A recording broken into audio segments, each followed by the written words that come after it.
இந்த பகுதியில் நம்முடைய லாரி தொழில் நிறைந்த பகுதி, அதே போல விவசாயம் செழித்த பகுதி, முட்டை உற்பத்தி இன்றைக்கு நாமக்கல் என்று சொன்னால் முட்டை அப்படி உற்பத்தி அதிகமாக இருக்கின்ற பகுதி. அதே போல இப்படி டெக்ஸ்டைல் விசைத்தறி கைத்தறி நிறைந்த பகுதி. ஆகவே 4 பிரதான தொழில். இந்த 4 தொழிலையும் திமுக ஆட்சி எப்போ வந்ததோ அப்போவே படுபாதாளத்துக்கு போயிட்டு. இன்னைக்கு கூட கலந்த ஆலோசனை கூட்டத்தில் ஒரு விசைத்தறி உரிமையாளர் சொன்னாங்க, எங்களுடைய தறிக்கெல்லாம் எடைக்கு போட்டு சொன்னாங்க. அப்படிப்பட்ட அவல ஆட்சி இந்த ஆட்சி.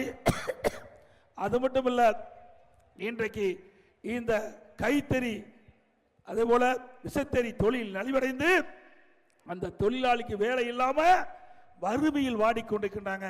இந்த வறுமையில் வாடுகின்ற தொழிலாளிகளை பணத்தாசை கட்டி அவருடைய கிட்னி முறைகேடாக எடுத்திருக்கிறாங்க. இந்த புகார் அரசாங்கத்துக்கு போகுது. திமுக எம்எல்ஏ அவருடைய மருத்துவமனையில் அந்த கிட்னி முறைகேடு நடைபெற்றதாக அரசாங்கத்திற்கு தகவல் வந்து ஒரு குழு அரசாங்கம் அமைக்கப்பட்டு குழு போய் அந்த மருத்துவமனையில் சோதனையிட்டு முறைகேடு நடைபெறுவது உறுதி செய்யப்பட்டு உறுப்பு மாற்று அறுவை சிகிச்சை அந்த மருத்துவமனைக்கு தடை செய்யப்படுது. ஆனால் கைது செய்யல, இதுவரைக்கும் கைது செய்யல.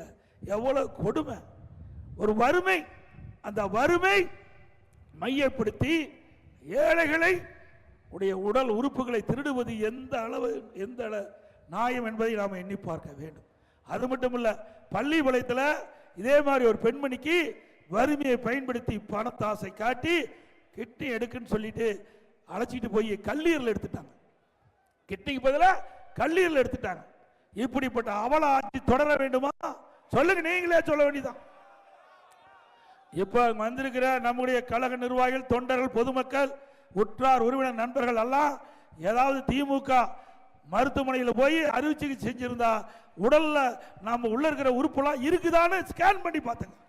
ஏன்னா நம்பிக்கை இல்லை. ஏன்னா அந்த பள்ளிக்கூடத்தில் இருக்கிற பெண்மணி கிட்னி வழங்குவதா தான் மருத்துவமனைக்கு அழைச்சிட்டு போனாங்க. அந்த கிட்னிக்கு பதிலாக கல்லீரல் எடுத்துட்டாங்க. அந்த பெண்மணிக்கு உடல்நிலை சரியில்லை என்று மருத்துவமனைக்கு போய் ஸ்கேன் பண்ணி பார்க்கும்போது தான் கிட்னிக்கு பதிலாக கல்லீரல் இல்லை என்று அந்த பெண்மணிக்கு தெரிஞ்சு அந்த பெண்மணி அதிர்ச்சி அடைந்து விட்டது இந்த மாவட்டத்தில் பள்ளிப்பாளையத்தில். இப்படிப்பட்ட சம்பவம், கொடுமையான சம்பவம் இந்த ஆட்சியில் நடைபெற்றுக் கொண்டிருக்கிறது. இதுக்கெல்லாம் அதிமுக ஆட்சி வந்த பிறகு முழுமையாக விசாரிக்கப்பட்டு ஆளுங்கட்சி எம்எல்ஏ என்ற காரணத்தினால இன்றைக்கு இந்த அரசாங்கம் அவர்கள் மீது எந்த நடவடிக்கை எடுக்காமல் நிறுத்தி வைத்திருக்கின்றது. அதிமுக ஆட்சி அமைந்தவுடன் இந்த கிட்னி முறைகேடை முழுமையாக விசாரிக்கப்பட்டு யாரெல்லாம் இதில் தவறில் ஈடுபட்டார்களோ அவர் மீது சட்ட ரீதியாக நடவடிக்கை எடுக்கப்படும்.